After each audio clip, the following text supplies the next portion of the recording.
संध्या उपासना का महात्म्य है। शास्त्रों के अंदर संध्या उपासना एवं उसके नित्य क्रम को एक मंत्रों के सजे हुए नित्य क्रम का नाम है।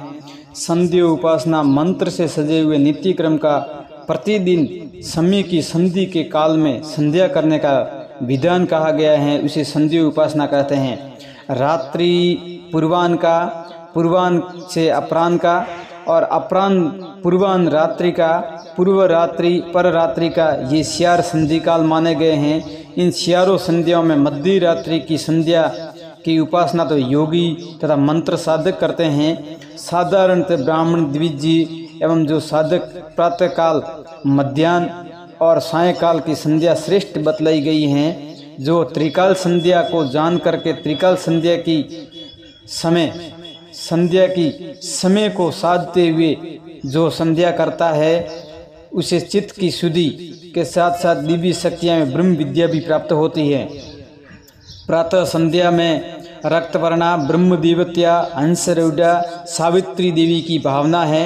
मध्याह्न संध्या में श्वेत वर्णा युवती वर्षवासना रुद्र देवता गायत्री देवी की भावना है। और साय संध्या में कृष्णा वर्णा वरदा गरुड़ा वाहना देवी विष्णु देवत्या सरस्वती देवी की भावना है। इन तीनों संध्याओं के अनुक्रम में भूलोक, भूलोक एवं सबरलोक तथा ऋग्वेद, यजुर्वेद और सामवेद की जिसके अंदर भावना दी गई है, इसे ही त्रिकाल संध्या का नाम दिया गया है। संध्या उपासना से चित्त की शुद्धि और शांति मिलती है, साथ में ब्रह्म विद्या की प्राप्ति भी सहज में साधन बन जाती है। संध्या उपासना में चित्त की शुद्धि के लिए अनेक शक्तियों का विनियोग भी किया जाता है।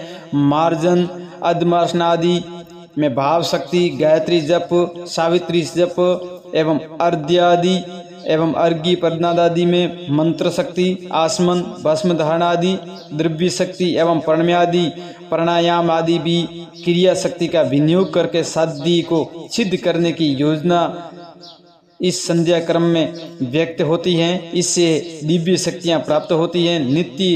इसके नित्य नियम से दुर्लभ ब्रह्म विद्या प्राप्ति सहज में हो जाती है। इसे ही त्रिकाल संध्या कहा गया है। इसलिए सर्व संध्या एवं त्रिकाल संध्या अवश्य करनी चाहिए। मनुष्य जन्म एक दुर्लभ है। मनुष्य जन्म बार बार नहीं मिलता है। हर प्रकार की योनियों में मनुष्य योनि सबसे श्रेष्ठ बतलाई गई है। तो ये इस सांसारिक बंधन एवं गर्भस्थ जो श्रापित योग होता है उससे छूटने का साधन है। इसलिए अवश्य अपने समय की शुद्धि करनी चाहिए।